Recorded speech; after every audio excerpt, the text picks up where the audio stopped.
the blind spot sometimes of the Enneagram type is that it's also something that's not working out for me. So another way people say this is that oftentimes, right, your greatest weakness is hidden in the shadows of your greatest strength.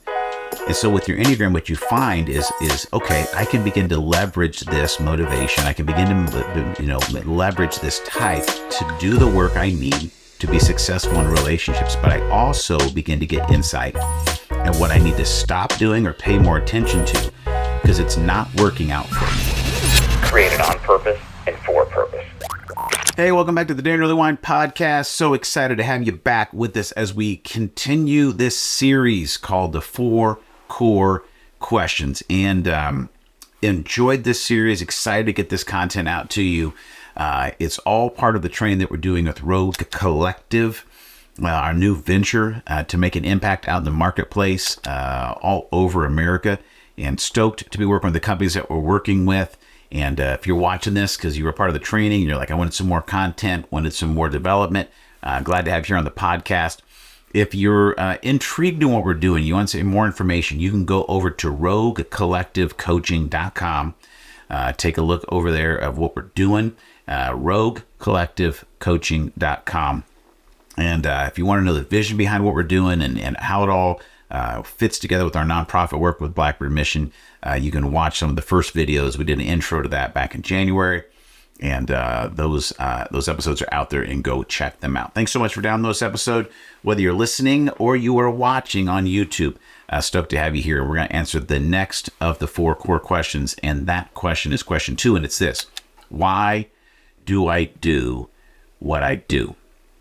Why do I do what I do? And this whole process is so key, because when we're talking about why, right, we're talking about motivations, and we're talking about core motivations. Now, another word I think that we could use in this, in talking about motivations, would be expectations. Okay. And so when you have a core motivation, what happens is that manifests itself in the expectations you have of what an environment will be like, what relationships will operate like, what a workplace environment will be, the way that my marriage will function, the way that my kids will function, the way that my friendships will function. I have this motivation, which is creating an expectation of how I'll be talked to, of how I'll be listened to, how I'll be treated. All of these things are happening. And here's the difficult part. I remember when I was, my wife and I, Julie, we were getting ready to get married, and we were working with our premarital counselor, and Pastor Lloyd was his name. And I remember he said this to us. He said, Daron and Julie said, uncommunicated expectations are resentments under construction. And that has proven itself to be unbelievably true in our marriage and in really every friendship that I have, every relationship that I have. Is when I can't communicate the expectations I have, right? What happens is I have resentments that are becoming constructed under the surface in my life. And I'll add something to this. I'll say, here's another thing, is when we have unconscious or uncommunicated expectations, we have resentments that are building in every relationship we have. And so the reason it's so important to answer this core question of why do I do what I do? Because if you don't know your core motivation, you don't know what expectations. So they stay unconscious. You're not conscious of them. And if you're not conscious of them, there's no way you're going to communicate them, right? Once you're conscious of them, then you got to find the courage to actually begin to communicate them. That's where the real work happens. That's where the real growth begins to happen. Because this shows up everywhere, guys. This shows up in our relationship with God, our relationship with our parents, our relationship with our spouses, our best friends, our co-workers, our everywhere.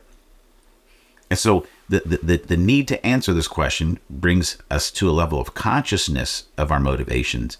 And then we learn to actually communicate them. When we do, we can begin to deconstruct the resentments in our life and actually begin to grow and to experience a level of peace and actually growth in our relationships. And once again, that's your life. Your life is relationships. Everything else is just details, okay? The tool that we use to help us uncover motivations is called the Enneagram. Ennea meaning 9, diagram meaning diagram, right? a 9, there's 9 points of the Enneagram, and it comes out to 9. They're not necessarily personality types, you could say that, but they're really 9 core motivations that we all that happen in society. And you have a type, okay, that is your core type that helps you understand what are the core motivations or expectations running my life, and how can I begin to understand those and understand those in the lives of others, so that I can experience the kind of relational and leadership life that I desire and that probably everyone desires, okay? Lots of great books out there that unpack this. One's called The Wisdom of the Enneagram. That's really great. Ian Cron, however you say his name, Cron, has written I think 2 books that are great on this. Susan Stabile has written some great books. And Ian says this, here's one of his quotes. He says, there's great wisdom in the Enneagram for people who want to get out of their own way and move closer towards becoming who they were born to be. I love this quote, and here's why. He says there's great wisdom here in understanding these motivations and these expectations for people who want to get out of their own way and move closer to becoming who they want to get out of their own way. Here's how I say it, is most often your Enneagram type, okay, I'm a type 7, and my 7-ness really comes out in what I would say is the persona that I put off in life. And this persona in life is something that I use. It does work for me to get the attention, the affection, and the affirmation I need to feel okay. And all types are doing this. I am motivated, and we'll unpack the 7 here in a minute. There's certain things that are motivating me that have become my persona that do work for me, right? They get me attention, they get me affection, they get me affirmation. And so they're doing work for me. Here's I don't want to say dark side, but maybe the blind spot sometimes of the Enneagram type is that it's also something that's not working out for me. So another way people say this is that oftentimes, right, your greatest weakness is hidden in the shadows of your greatest strength.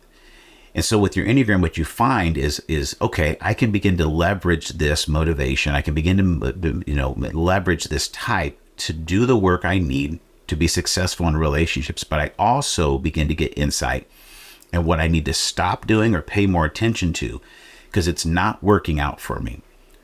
We'll talk about, if we have time to get through it, the kind of the core sins or vices within each type. And for instance, in the 7, right, if there's a motto that a 7 would have, is more is better, and the core sin or vice is gluttony. So I know that usually if there's some way that I kind of fall down the stairs or get in my own way in my relationships at work, at home, or at play, it's because I do too much or I want too much. And that's something that I've had to understand and look at in the past history of my relationships at work, home, and play, and say, yeah, you know what, this is really true. And as I began to get understanding on that, I began to experience great growth. And I think that is what Ian is hitting on there, okay? As you look at this, you're looking at a deeper understanding of identity. And as we look at that, you look at your Enneagram type kind of comes from 3 things. It's nature, nurture, and choice. Meaning some of this is your nature. It's part of your DNA of who you are. The other part that began to shape this type, okay, is nurture. The nurture you did or didn't receive, okay, from your upbringing. And so within that, it can be complex, but it's a great roadmap to kind of start making sense of yourself, right? Because any reaction, any action that you have in your life, like if you really dig and begin to understand the nurture, what's happened there, it makes sense. Like you make sense. And that's the power of asking these deep questions, to start making sense of yourself so you can start making sense of your world and the actions you need to take and make sense of your future. So it's nature, it's nurture, and then it's choice. Meaning as you went through your life, you begin to make choices to find ways that your life worked for you or what was going to do work for you. The tough part is, if you were unconscious of that, you're probably not paying attention to how these choices aren't working out for you. And that's, once again, where the path of growth comes from, understanding this, okay? As we look at this, there's a beautiful model of this I find in the scriptures. And once again, I talk about Jesus a lot because I find him unbelievably unique of any leader in the world, and has been the greatest leader and mentor in my life. And in his story, it's interesting because you look at this nature, nurture, choice piece is right when Jesus comes on the scene and begins, right before he starts doing his work. there's this beautiful image where he is baptized, and as he comes up out of the water, they said there's a voice from heaven, which the scriptures say was the voice of his father saying, "This is my son, in whom I am well pleased." And the interesting thing about that is it happens at a time where his identity is really being constructed, right? He's a son of God, right? Made in the image of God. I mean, very similar in some ways of us. And in that, he is affirmed not for what he does, not for what he has, not for what other people are saying about him, because at this point in his life, he had not done any of the cool, amazing, awesome, life-changing, world-changing Jesus stuff he did. But in this moment, as his nature and his nurture and this choice, these moments are happening, he is affirmed, right, and loved just for who he is. And it sets him up to move into the impact that he has. The difficult thing for you and me is we didn't have that, right? As we all had parents, they were great in some things. They were not that so great in other things because they were human beings, flawed, just like you and I are. And in that process, that's where we took on some, in the language of the Enneagram, we took on some childhood wounds or traumas that begin to shape that. And a lot of people don't like this process because they don't like to look at pain and struggle in their life. But what I want to let you know is this, is that pain can be one of the greatest helpers and greatest signposts of growth for your life. And that's a part of I think, one of the gifts of what the Enneagram can start to bring us. I joke and tell people that oftentimes it's kind of like the accidental selfie cam of the soul. So if you ever accidentally taken a selfie of yourself, or you grabbed your phone and opened it and the camera happened to be open and you weren't paying attention to it, and you're like, oh, who's that, right? And then you realize, oh crap, that's me. That happens often. And as I'm reading through the 9 types quickly, I'm not going to be able to go very deep in it with the time constraints we have on the podcast, but as I'm reading through these types, I want you to pay attention to what may feel gross to you, or maybe makes you want to like crawl to the table, or it just feels very cringy to you. The type that feels that way to you, I want you to get real curious, because it's very possible that's your type, which is humbling. But the beautiful thing is, when we do actually allow ourselves to be humbled, we actually receive more grace and more insight to grow, which is a beautiful part of the process, okay? Now, the Enneagram is broken up into triads, okay? And so there are 9 types that are broken into groups of 3. These 3 groups are called the gut, the head, and the heart. And that is what we call the intelligence centers. And it's the way that you receive and kind of process information and decisions in your life. Some people are gut people, maybe they're more action oriented, like they feel things more in their body when they're processing or they're receiving information. Then there's people that are head people. It's for them, they think their way through life. They don't feel their way through life. Sometimes they don't become active and go after things, but they're very, very cerebral. They're thinking their way through life. Then there's the heart triad, which these are people who feel their way through life. Everything comes through the feelings. And I believe these 3 triads actually are motivated by what we call, Henry Nouwen talks about as the 3 core lies of humanity. And see if one of these doesn't kind of hit that cringe factor for you. Here's what they are. The first core lie is this: I am what I do or accomplish. And when we hear that word I am, we know we're talking about an identity word. And that corresponds to the gut triad, which would be type 8, 9, and 1. And folks that are in that type, right, is the soundtrack happening in the back of their mind at all times is I am what I do or accomplish. Meaning every single day, if I don't do or accomplish something that makes me proud or makes someone else proud, I feel like I have failed. I feel like I'm worthless. That's a core motivation that's happening under the surface at all times, okay? The other core lie in this corresponds to the heart triad, people that feel their way through life. Here's what the core lie is they're believing. I am what others think and say of me. Once again, I am what others say and think of me.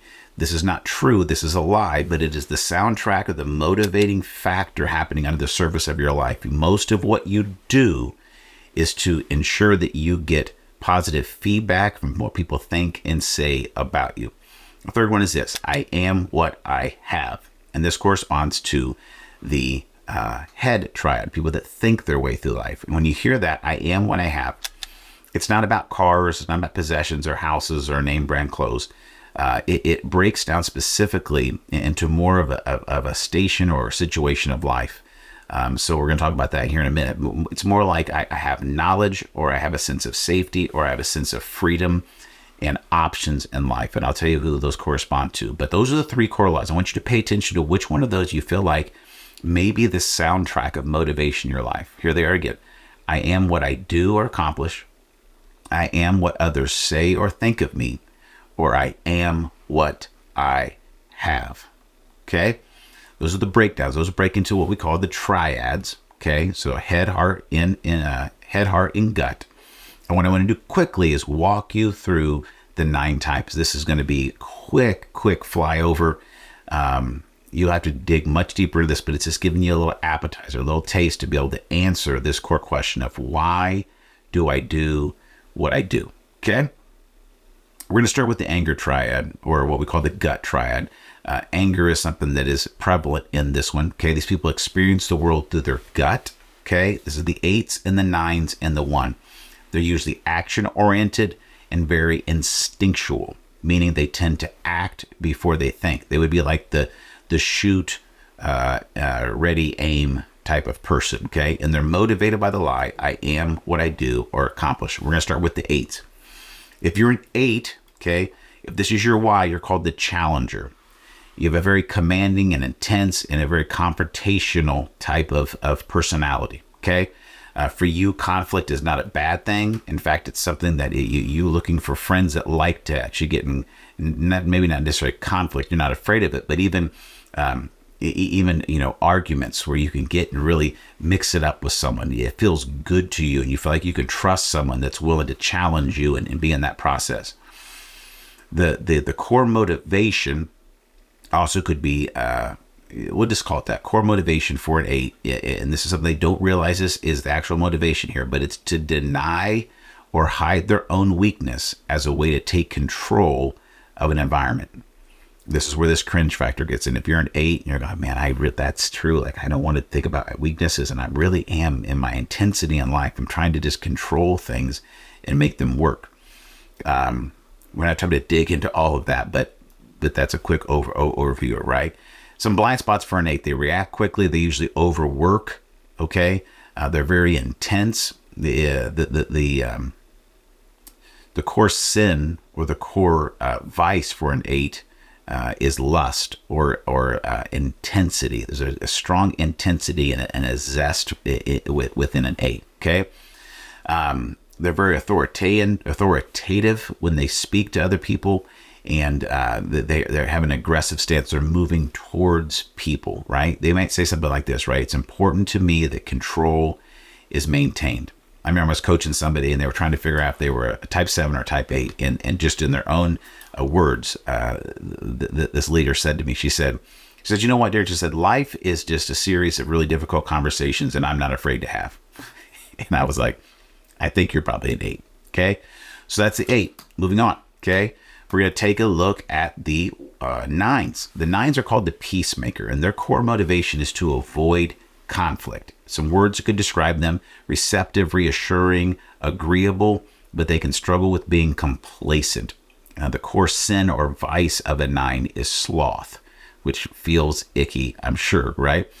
Beautiful thing about a 9, they're generous, they're unselfish, they're very inclusive of other people, they're peacekeepers, they're just amazingly adaptable friends. If you have a 9, you're just like, man, they're just the chillest person I know. And they're such a gift in your relationship that they have. They're natural mediators. One of the difficult things or a blind spot for a 9 is they tend to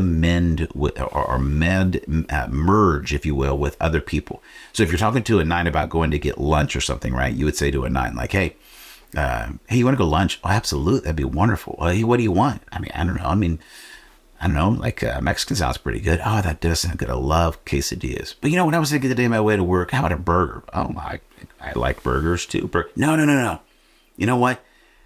Well, there's a new pizza place down around the corner. Let's go get some pizza. And the 9 would be like, sweet, I love pizza. And they would go.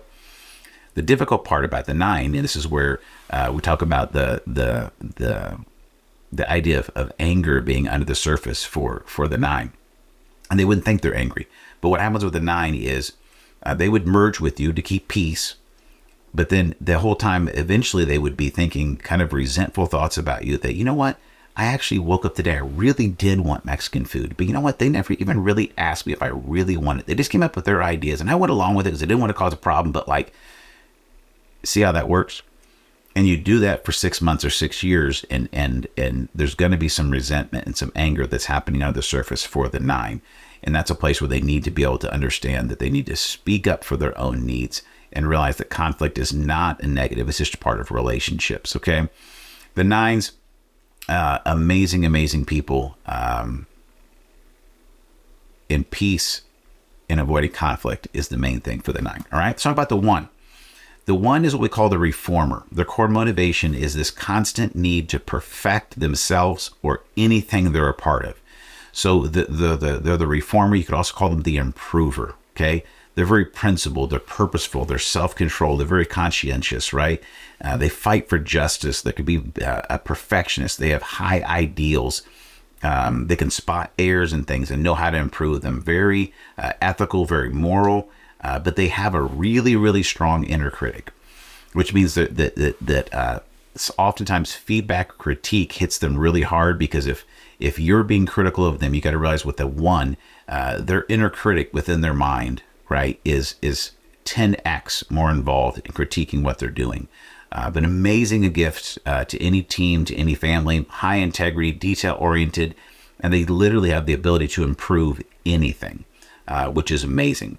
One of their blind spots, they can be very critical and very judgmental, and they fear being seen as corrupt or defective or not good. And so they expect that of everyone that they're around. And when they see things that aren't good or aren't perfect, they can become very critical and judgmental of what's happening around them. It's a blind spot they have to make sure they pay attention to, okay? When they speak, it's going to be more of a teaching, kind of a preachy almost stance, but just an amazing gift to bring the best out of anything that they're a part of. They're going to be high achievers in life, the 1s, okay? Those are the 3 gut triads. These are people who don't really think or feel their way through life. They just do their way through life, okay? Let's move on to the heart triad. The heart triad, right? Motivated by the lie. I am what others say and think about me, okay? These people are driven by feelings. They're emotional. They can be very image conscious, okay? And once again, they're feeling oriented. It's type 2, 3, and 4, okay?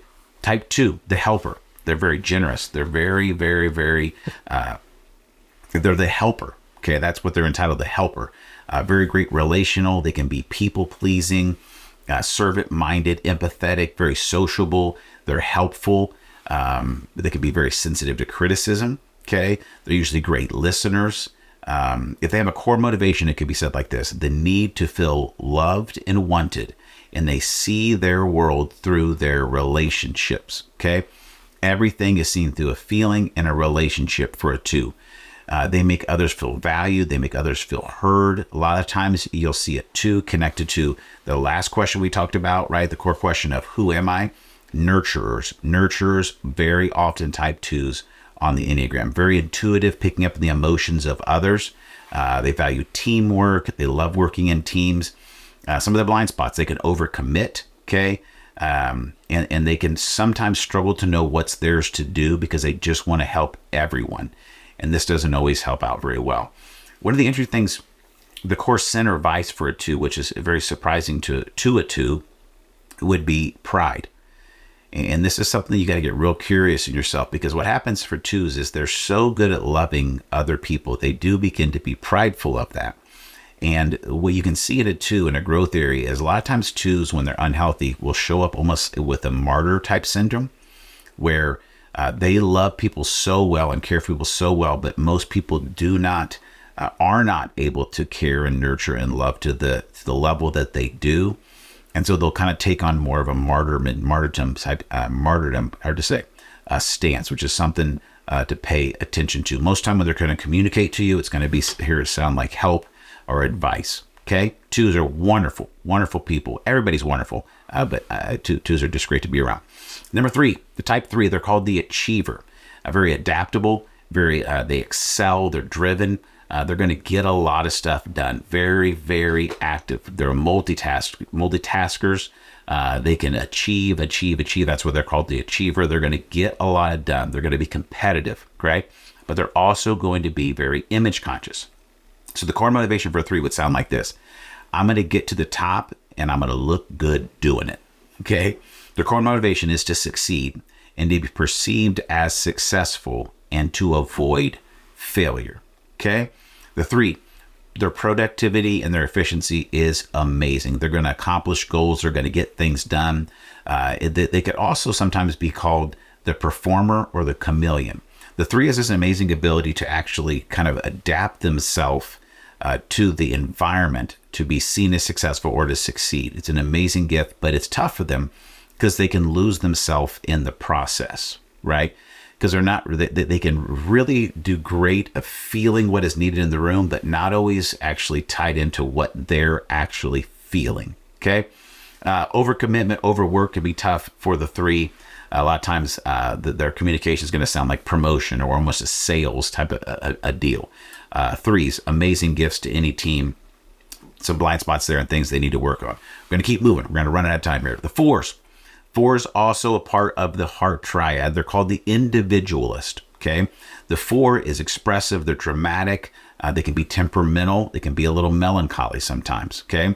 And their core motivation is to find themselves as special or unique, okay? Very important that they feel like an individual. 4s can be very creative, very inspired. They can bring out in others what is special and unique about them because they're drawn to that uniqueness so well. Some blind spots. They could be moody. They can see detail work as very mundane because things need to be original, okay, if that makes sense. When they communicate, could be more of a lamenting, almost a victim stance. I've heard people say that 4s sometimes can be like Eeyore from Winnie the Pooh, okay? 4, the individualist. Okay, now let's move into the head triad. 5, 6s, and 7s, these are thinkers. These are people who think their way through life. They tend to suppress their feelings and just think, okay? It can be a gift, but it can also be a major growth area for them. The head triad, and they're motivated by the core lie of I am what I have. I am what I have. The 5 is the investigator. They're perceptive, they're innovative. They can be secretive and isolating sometimes, or isolated. Oftentimes introverts. They love knowledge and they need time to process things and dig into a very analytical, but also just amazing ability to understand and gain knowledge, right? The core motivation for the 5 is to be capable and competent to gather knowledge and understand everything, okay? Amazing researchers. They're very perceptive, very deliberate, very knowledgeable, and very independent with the 5, okay? They can be one of the lowest energy types on the Enneagram. And so a lot of times they want to get involved and sometimes in depth in relationship or even conflict in certain ways because they want to preserve their energy for themselves to be able to investigate and dig deeper. Technical, very rational people, thinking their way through life. That's the 5. The 6 is the loyalist. The loyalist is engaging, responsible, can be anxious though. And the core motivation for a 6 is to feel supported and secure. If you're a 6, you're an amazingly loyal person. Probably some of the best friends you have are 6s, okay? They're great planners. They're dependable. They're faithful. They have a sense of humor, right? But they also are one of their strengths that can become a weakness is they can become worst case scenario thinkers because they're great problem solvers. They have the ability to kind of think through every possible negative situation. What that can create sometimes in a 6 is a level of fear and anxiety that is what doesn't do work where they get in their own way, okay? For a growth thing for a 6 is actually journaling is a great thing for a 6 to be able to write down some of the kind of free-floating anxiety and problem things they have, and actually at the end of the day go back and look and go like, oh, you know what? None of that actually happened. Like I don't need to actually be anxious or fearful over those things. If you're communicating with a 6, it may sound like a devil's advocate, like they're always bringing another side for you to think through.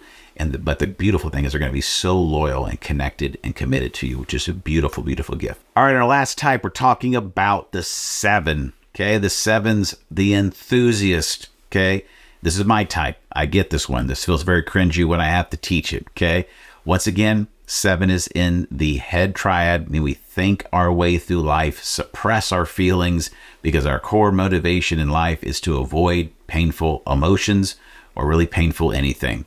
And that makes me feel so shallow to say that. But when I understood that, it allowed me to actually tap into what it looks like for me to really grow and become what I need to be and who I was born to be in relationships and on teams, to get comfortable with the pain, get comfortable with the process, and stay present. Because the enthusiasts or the type 7, they're spontaneous. They're very versatile. They're very acquisitive. They think deeply, but they're very scatterbrained, right?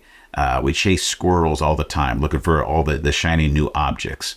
The good thing about that is we're quick learners. We're great visionaries. We're great storytellers. We're very future oriented. We're always living about 3 years in the future. Very optimistic. Okay.